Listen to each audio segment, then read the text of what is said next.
जय माँ बगलाओं की जय माँ पीताम्बरा। आप सभी का स्वागत है माँ बगलाओं की साधक महाकाल भक्त रविंद्र मानकर के यूट्यूब चैनल में। मैंने अपने जीवन की वो सच्ची दास्तान, वो सच्ची कहानी आप सभी के समक्ष दो भागों में मैंने लाई है और यह पूर्ण सत्य घटना पर आधारित है। बहुत सारे भक्त श्रद्धालु लोग पूछते हैं कि आप एकदम से कैसे माँ बगलामुखी की माँ की साधक बन गए, कैसे आपको माँ भगवती की कृपा मिल गई। और ये मेरे जीवन का बहुत ही लंबा सफ़र रहा है कि मुझे माँ भगवती की कृपा मिली, माँ पीताम्बरा माता जी की कृपा मिली, माँ काम बीज रूपनी कामाख्या माता जी का आशीर्वाद मिला और माँ कामाख्या भगवती ने अपनी ओर मुझे आकर्षित किया और माँ भगवती कामाख्या माता जी की असीम कृपा मेरे जीवन पर बरसी। इसके पीछे मेरे जन्म जन्मांतर के पुण्य कर्म भी हैं और मेरा पिछला जन्म कामाख्या नगरी गुवाहाटी का ही है और मैं पिछले जन्म में भी माँ भगवती कामाख्या माता जी का बड़ा उपासक रहा हूँ। कठोर साधना की है माँ भगवती की। माँ भगवती मेरे मन में जैसे पिछले जन्म में बसी होगी ऐसे ही इस जन्म में भी बसी हुई है।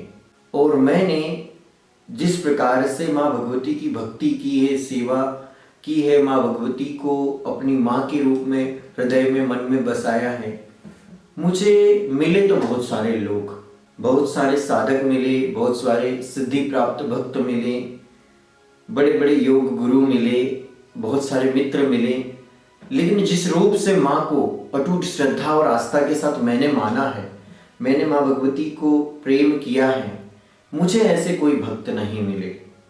और आज रविंद्र मानकर लगभग 12 वर्षों से माँ भगवती की उपासना कर रहा है। मैंने पिछले वीडियो में जैसे कि बताया कि कोई मेरी बचपन की दोस्त थी और दोस्त ने मुझे भगवान से मिलने के लिए प्रेरित किया। अर्थात अगर वो मुझे महसूस नहीं कराते कि पैसा क्या होता है, पैसे के बिना दुनिया में रिश्ते नाते कुछ नहीं होते हैं, तो शायद मैं माँ भगवती की ओर आगे भी नहीं बढ़ता। और आप सभी को ये भी बताना चाहूँगा कि इन 12 वर्षों में मेरे जीवन में कोई ऐसी माता रानी की कोई भक्त भी नहीं आई जो मुझसे अधिक प्रेम माँ जगदम्बा से करती हो। अगर वो मिल जाती तो रविंद्र अब तक शादी भी कर चुका होता। तो यहाँ आप सभी के समक्ष इसीलिए रख रहा हूँ क्योंकि हमारे जीवन में ईश्वर हर पल पे हर कदम पर हमारी परीक्षा लेते रहता है और अगर हम उनके सच्चे भक्त हैं, अगर उनके ऊपर अपार श्रद्धा रखते, अपार विश्वास करते हैं, तो हमें उनकी हर परीक्षा में पास भी होना चाहिए। जिंदगी में पैसा दौलत शोहरत तो बहुत कुछ मिल जाएंगी, लेकिन जो आपका पुरुषार्थ है, जो आपका व्यक्तित्व है, जो आपका चरित्र है, वह अगर एक बार चला गया तो उसे वापस लाना बहुत मुश्किल है, असंभव है। इसलिए मैंने सदैव ही अपने चरित्र और अपने व्यक्तित्व और पुरुषार्थ को अच्छे से अच्छा बनाने का प्रयास किया है। और आप सभी को कहानी में आगे बताना चाहूँगा कि माँ भगवती पीताम्बरा मैया, माँ कामाख्या माता जी अम्बा स्वरूप में मेरे मन और मंदिर में बस चुकी थी। आप जब बगलामुखी माता जी के सहस्त्र नाम पढ़ोगे या फिर माँ कामाख्या देवी के सहस्त्र नाम पढ़ोगे तो उसमें एक नाम आपको अम्बा देवी, अम्बा जी भी मिलेगा, जो माँ भगवती के 51 शक्तिपीठों में से भी एक है और माँ भगवती का नाम है, माँ भगवती का दिव्य स्वरूप है, मूल स्वरूप है माँ पार्वती जी का। जिस प्रकार से माँ भगवती दुर्गा मैया है, वैसे ही माँ भगवती अम्बे मैया है, अम्बे रानी, अम्बा माई, अम्बा देवी। और वह नाम मेरे मन मंदिर में इस तरह से बस चुका था कि मुझे हर पल हर क्षण वही दिखता था। वही गुफा दिखती थी माँ अम्बा रानी की, वह माँ अम्बा रानी का दरबार और माँ अम्बा मैया। जब भी देखो आंखें खोलूं तो माँ अम्बा मैया ही दिखती थी। और माता रानी की कृपा से मैंने छत्तीसगढ़ के एक कवि थे मोहन श्रीवास्तव जी, उनसे एक माँ अम्बा भवानी की महिमा के ऊपर मैंने एक कविता लिखवाई। माँ अम्बा देवी जगत जननी माँ कामाख्या भगवती के धाम को आगे बढ़ाने के लिए मैंने मध्य प्रदेश के अंतर्गत जो बैतूल जिला है, बैतूल जिले में जो पर्यटन का एक फोल्डर बना हुआ था जिसकी सूचना जिला कलेक्टर के पास जाती है, उस फोल्डर के अंदर हमने अंबा माई का नाम जुड़वाया, जिसके लिए मुझे रामकिशोर पवार भैया माँ ताप्ती जी के परम भक्त थे, उन्होंने बहुत सहयोग प्रदान किया। और वे ताप्ती रानी के भक्त थे परम, और मैं माँ अंबा भवानी का परम भक्त था। इस तरह से उनसे समय समय पे माँ अंबा देवी के प्रचार के लिए मैं मार्गदर्शन लेते गया, उनसे सहयोग मांगते गया और धीरे धीरे माँ अंबा माई का संग्रह भी जमा करते गया मैं। इसी तरह कंपनी में जॉब करते हुए समय गुजर रहा था। 8 घंटे का समय कंपनी में, बाकी समय माँ अंबा देवी की महिमा का संकलन करना, माँ अंबा देवी से जुड़े, माँ अंबा देवी के धाम में गए लोगों से फ़ोन पर बात करना और अपनी डायरी में सारी जानकारी नोट करना।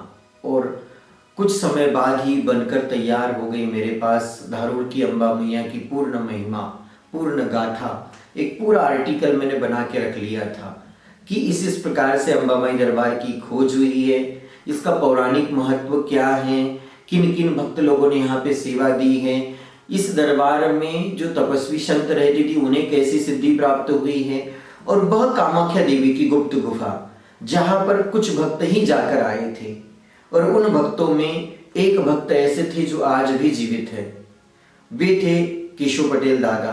तो केशव पटेल दादा से भी मैंने बात की और केशव पटेल दादा ने बहुत सारे रहस्य माँ अंबा देवी दरबार के बताए मुझे। जब माँ भगवती की महिमा मेरे मन में बसने लगी, माँ कामाख्या भवानी का जो नाम है वह सुनते ही शरीर में कांटे आना चालू हो गए, तो मुझे कुछ प्रेरणाएं होने लगी, शरीर में बदलाव होने चालू हो गए और अंदर से एक भाव आने लगा कि रविंद्र, तू कंपनी से आने के बाद सबसे पहले स्नान कर, और स्नान करने के बाद तू पूजा आराधना करने के बाद ओम नमः शिवाय का जाप कर। मेरे जीवन में यह पहली अनुभूति थी कि मुझे अंदर से यह प्रेरणा मिली कि रविंद्र तू ओम नमः शिवाय का जाप कर। बड़ी मुश्किल से 2 मिनट ओम नमः शिवाय, ओम नमः शिवाय, ओम नमः शिवाय जाप करने की कोशिश की। कभी नीचे बैठ के करता था, कभी स्टूल के ऊपर बैठ के करता था, तो कभी कहीं और खुले जगह में बैठ के करने की कोशिश करता था। और इसी के बाद मैंने अपने फेसबुक आईडी का नाम रखा महाकाल भक्त रविंद्र मानकर, और माँ भगवती अंबा भवानी कामाख्या देवी का परम भक्त और ऊपर से महाकाल भक्त। तो कंपनी में भी मुझे महाकाल भक्त के नाम से ही जानने लगे। कंपनी में जब भी हम जाते थे, मीटिंग होती थी, जय श्री महाकाल, हर हर महादेव, बम बम भोले, और हर किसी के मुखाग्रबिंद पे महाकाल जी का नाम ही। मेरा एक दोस्त था जबलपुर का, मनीष काची करके, वो भी बड़ा प्रभावित होता था और उसने भी इसी जय श्री महाकाल के श्लोक को बोलना चालू कर दिया। कंपनी में हर हर महादेव, जय श्री महाकाल का जय घोष मेरे माध्यम से आरंभ हो चुका था। बहुत सारे सुपरवाइजर भी सोचने लग जाते थे कि ये देखो महाकाल भक्त का टोला आ गया। और कंपनी में एक पेंट शॉप था, वहाँ पर भी मैंने बहुत बड़े अक्षर में जय श्री महाकाल लिख दिया था। तो हमारे सुपरवाइजर थे रजनीश गौतम जी, उन्होंने कहा कि रविंद्र ऐसा मत लिखो भैया, ये कंपनी है, लिखना है तो अपने मन पे लिखो, मंदिर पे लिखो। इस तरह से माँ भगवती का भक्त महाकाल भक्त भी बना। माँ भगवती की कृपा से जीवन की गाड़ी आगे बढ़ने लगी। वर्ष 2013 का समय था। Eicher bus truck limited Pithampur real axle line, बहुत अच्छे सुपरवाइजर थे, गोपाल पेसानी जी, रजनीश गौतम जी, सुमित सर जी और विवेक जी, बहुत अच्छे अच्छे सर थे। एक और सर थे शरद झोपे जी थे। मुझे 0 डिफेक्ट सर्टिफिकेट भी मिलता था, स्टार लेटर मिलता था, 2 स्टार लेटर मिलते थे जिसमें चांदी के सिक्के भी होते थे। कंपनी में मैंने किसी चीज़ को सीखने में कमी नहीं की। कंपनी के जितने स्टेशन से सारे स्टेशनों पे काम करने की कोशिश की, सीखने की कोशिश की, क्योंकि जिसके पास कला होती है वही लीला कर सकता है, और यही सिद्धांत तो मैंने ही अपनाया। माँ पीताम्बरा माता जी की कृपा से, माँ अंबा भवानी की कृपा से मन में कुछ प्रेरणाएं उठने लगी, तो मैंने यात्रा करना आरंभ किया। मैं ओंकारेश्वर धाम की यात्रा पर गया, बाबा ओंकारेश्वर जी से आशीर्वाद प्राप्त किया। महेश्वर की यात्रा पे गया, भगवान महेश्वर जी से आशीर्वाद प्राप्त किया। भगवान परशुराम जी की जन्म स्थली जानापाव कुटी पहुंचा, बाबा से आशीर्वाद प्राप्त किया। महाकाल जी के धाम महाकालेश्वर उज्जैन पहुंचा और बाबा महाकाल जी से भी आशीर्वाद प्राप्त किया। इसके बाद में माँ शारदा देवी का बुलावा आया, मैहर वाली माँ शारदा का। मैं माँ मैहर वाली शारदा माता जी के दरबार गया और माता शारदा भवानी से आशीर्वाद प्राप्त किया। इस तरह से भगवती के आदेश से मैंने कई दिव्य स्थानों की यात्रा की, भगवती का आशीर्वाद प्राप्त किया। उज्जैन में कई और स्थानों पर भी गया, माँ हरिसिद्धि माता जी के दर्शन के लिए पहुंचा। और उसके बाद में जब पुनः मैं बैतूल पहुंचा तो मैं केशव पटेल दादा के घर पहुंचा और उनसे माँ अम्बा देवी का बहुत दिव्य रहस्य जाना कि दादा, क्या माँ कामाख्या देवी की उस ऋषि मुनि आश्रम वाली गुफा में कोई जा नहीं सकता था क्या? और अगर आप गए थे तो कैसे कैसे गए थे, कितना समय लग गया था आपको? तो दादा बता रहे थे कि बेटा 1 से 2 दिनों का समय लग गया था। हम पहुँचे, राधा माँ साथ में थी, मंगला माता साथ में थी और उन्होंने ही दर्शन करवाए थे। रास्ते में कई जंगली जीव जानवर भी मिले, लेकिन माँ ने सांपों को हटा दिया, रास्ता मांगा उनसे और हम आगे बढ़ते गए। इस तरह केशव दादा ने अम्बा माई दरबार से, माँ कामाख्या देवी के दरबार से जुड़े बहुत सारे रहस्य मुझे बताए और माँ भगवती की कृपा और आशीर्वाद से मैंने माँ अम्बा देवी महिमा का पूर्ण संकलन कर लिया था। मेरे पास एक अम्बा देवी धाम की एक दिव्य कथा तैयार हो चुकी थी और वो कथा तैयार होते ही माँ भगवती कुछ और प्रेरणाएं देने वाली थी। इसी बीच माँ अम्बा भवानी के दरबार पहुंचा मैं, पुनः वीडियो शूट किए, फोटोज निकाली और माता रानी के दरबार के हर एक रहस्य को जानने का प्रयास किया। और ये मेरी लगभग तीसरी यात्रा थी अम्बा माई धाम की। माता रानी की फोटो इतनी फेसबुक पर डाली, कई पेज बनाए, सारे भक्त श्रद्धालुओं को फोटो अम्बा माई दरबार की भेजी। व्हाट्सएप पर एक अम्बा माई धाम का ग्रुप बनाया, बहुत सारे लोगों को अम्बा माई के इस ग्रुप में जोड़ा और भक्तों का जत्था धीरे धीरे बढ़ने लग गया। और आप सभी को बताना चाहूँगा कि वैसे तो माँ भगवती को प्रसिद्धि की कोई आवश्यकता नहीं है, क्योंकि ये तो जगत माता है, जगदम्बा है, माई के रूप हजार है। लेकिन हम उस दरबार का प्रचार कर रहे थे जहाँ माँ भगवती स्वयं ही कह रही थी कि इस स्थान को भी प्रचार करो, इस स्थान पर भी भक्तों का जत्था बुलाओ, इस स्थान पर भी बहुत सारे लोगों का कल्याण होगा।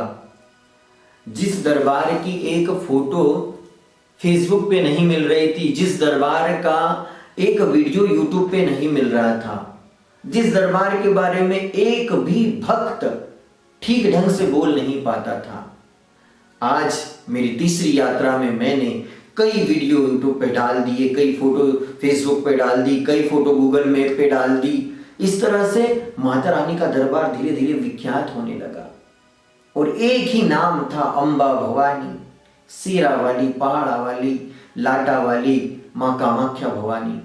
और माँ कामाख्या भवानी का ये भक्त धीरे धीरे धीरे माँ के दरबार का प्रचार करते गया, धीरे धीरे भक्तों का जत्था बनते हुए जा रहा था। साथ साथ आप सभी को मैंने बताया कि माता रानी मेरे मन मंदिर में बस चुकी थी और मुझे यह आभास भी होता था कि माँ भगवती कहीं ना कहीं मेरे साथ ही चल रही है और मुझे जो भी संकेत आते थे वह संकेत साक्षात माँ जगदम्बा ही देती थी कि बेटा तू मेरे मार्ग पे चल, मैं तेरे साथ हूँ, तुझे आज भी नहीं आएंगी, तू बस मेरे मार्ग पर बढ़ते चल, तू मेरी बातें लोगों से करके देख, तू मेरे बारे में कुछ कह के तो देख, तू मुझे अपना बना के तो देख, तू मेरे लिए कुछ लिख कर तो देख, तू मेरा होकर तो देख, हर एक को तेरा ना बना दूं तो कहना। समय और परिस्थिति धीरे धीरे वक्त गुजरता गया। माँ भगवती का बेटा रविन भी माँ के मार्ग पे आगे बढ़ते गया। बहुत सारे दायित्व थे रविन के ऊपर, बहुत सारी जिम्मेदारियाँ थी रविन के ऊपर, इसीलिए उसे कंपनी में भी जॉब करना बहुत ज़रूरी था, क्योंकि मेरी 2 सिस्टर थी, उनकी शादी की भी जवाबदारी मेरे ऊपर ही थी और घर पे माता पिता भी थे और घर में सबसे बड़ा था, तो परिवार का भी मेरे ऊपर दायित्व था, इसलिए मुझे ड्यूटी करना भी बहुत ज़रूरी था, धन कमाना भी बहुत ज़रूरी था। और उतना अधिक मुझे उस समय वेतन नहीं मिलता था, 10,000 बड़ी मुश्किल से मिलते थे। और इसके अलावा मैं यूट्यूब पर धीरे धीरे कार्य सीख रहा था, यूट्यूब को समझ रहा था, यूट्यूब को जानने का प्रयास कर रहा था। और माता रानी, माँ भगवती, कामाख्या माई, माँ भवानी, जगदम्बा माता, माँ पीताम्बरा माता, माँ कामाख्या देवी ने मुझे लोगों के सामने झुकना सिखाया। बेटा, किस प्रकार से तुम्हें मेरी महिमा लोगों से पूछना होगा, समझना होगा, किस प्रकार से तुम लोगों से मेरी महिमा का रहस्य जान कर, समझ कर मेरे धाम को आगे बढ़ाओगे। और माता रानी के दरबार से जुड़े कई अच्छे लोग भी थे, कई बुरे लोग भी थे। कई लोगों को इससे जलन भी हो रही थी, तकलीफ भी हो रही थी कि ये कौन सा माता रानी का भक्त आ गया जो वीडियो पे वीडियो डाल रहा है, फोटो पे फोटो डाल रहा है, प्रचार पे प्रचार कर रहा है, और इसे हो क्या गया। कुछ हमारे रिश्तेदार भी थे, वे भी बड़े अचंभित थे कि ये कैसा जुनून है, ये कैसी भक्ति है, काम धाम छोड़कर माता रानी का काम कर रहा है, यहाँ का प्रचार करने की बातें कर रहा है। यह तमाम प्रश्न भी मेरे ऊपर उठने चालू हो गए। कंपनी में तो मैं काम कर लेता था बहुत अच्छे से, माँ भगवती का आशीर्वाद था, क्योंकि जितने भी कार्य थे सारे कार्य मैंने सीख रखे थे, और माँ भगवती की कृपा से मैं कंपनी का भी कार्य बहुत अच्छा करते गया। और जिस प्रकार से गन्ने का रस निकलता है, उसी प्रकार से कंपनी में भी इस रविन का रस निकल रहा था। लेकिन मुझे प्रसन्नता थी, क्योंकि मेरे साथ माँ भगवती, अम्बा भवानी थी, माँ ताम्बरा माता जी थी। मुझे विश्वास था कि आज नहीं तो कल मुझे माँ मिलेंगी और माँ मेरे भाग्य को बदलेंगी। और धीरे धीरे धीरे माता रानी का प्रचार प्रसार करते करते एक समय ऐसा आ गया, धीरे धीरे माता रानी के धाम का प्रचार करते करते एक समय ऐसा आ गया कि मैं सोया हुआ था और मुझे स्वप्न में यह प्रेरणा मिली कि बेटा, अब मेरे दरबार की कहानी बनकर तैयार हो चुकी है।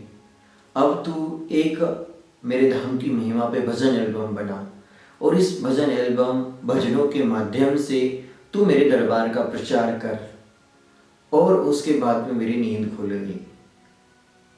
माता रानी का आदेश, माँ भगवती का संकेत, माँ भगवती की इच्छा सुनकर, समझकर, जानकर मैंने उसे स्वीकार किया कि शायद माता रानी का इस कार्य के पीछे कोई उद्देश्य हो, माता रानी की कोई प्रेरणा हो, मेरा कर्तव्य है कि मैं करूं। और मैंने माँ भगवती के दरबार की महिमा पर भजन एल्बम बनाने के लिए फेसबुक पर पोस्ट डाल दी कि जो भी भक्त धारोड़ की अम्बा भवानी, अम्बा माई की महिमा पर जो भजन एल्बम बन रहा है, उस भजन एल्बम में जो भी व्यक्ति स्वेच्छानुसार सहयोग कर सकता है, वे संपर्क करे, वे जुड़े। कुछ भक्तों के मैसेज भी आना चालू हो गए। इस प्रकार से माँ भगवती के दरबार पर भजन एल्बम बनाने का संकल्प माँ भगवती की प्रेरणा होने पर मैंने ले लिया। और आप सभी को बताना चाहूँगा, बहुत ही प्यारी कहानी है, बहुत ही सुंदर यात्रा है, बहुत ही रहस्यमय यात्रा है। आप इस यात्रा के जितने भी वीडियो देखोगे बड़े आनंद विभोर हो जाएंगे, क्योंकि अभी तो कहानी में मेन रहस्य आने वाला है। ये तो शुरुआती है, शुरुआत में तो कह सकते हैं ना कि इस मार्ग पे तो रविंद्र निकला ही था। आगे तो माँ भगवती के इतने बड़े बड़े चमत्कार आप सभी को देखने को मिलेंगे। और मैं अगले चौथे भाग में आप सभी को यह बताऊंगा कि यह भजन एल्बम का जब माँ का सपना मुझे आया, उसके बाद किस प्रकार से मैंने भजन एल्बम निर्माण के लिए योजना बनाई और किस प्रकार से कार्य किया। और आप सभी से कहूँगा कि इस वीडियो को अगर आपने देखा है, अच्छा लगा है, तो आपकी प्रतिक्रिया जरूर दें। अगले वीडियो को भी आप सभी जरूर देखें, मैं बहुत जल्दी अगला वीडियो लेकर आऊँगा और आप सभी इस वीडियो पर आपकी प्रतिक्रिया जरूर दें। जय माँ बगलामुखी, जय माँ अम्बा भवानी, जय माँ पीताम्बरा।